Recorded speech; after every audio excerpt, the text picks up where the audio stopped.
मस्कूब और बहते हुए पानी में होंगे।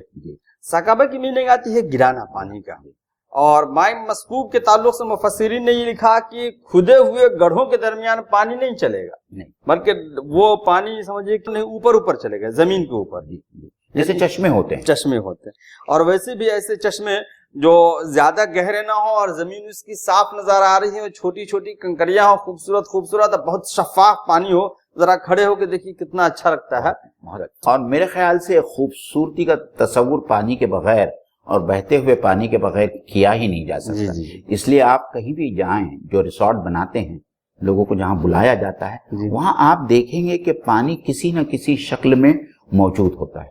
हम और आप आमतौर पर जो कश्मीर के जो फोटोग्राफ्स देखते हैं, जिसमें ऊपर की चट्टानों से और ऊंचाई से पानी जो है गिर रहा है चश्मों की शक्ल में, नहरों की शक्ल में, वो कितना खूबसूरत नजर आता है।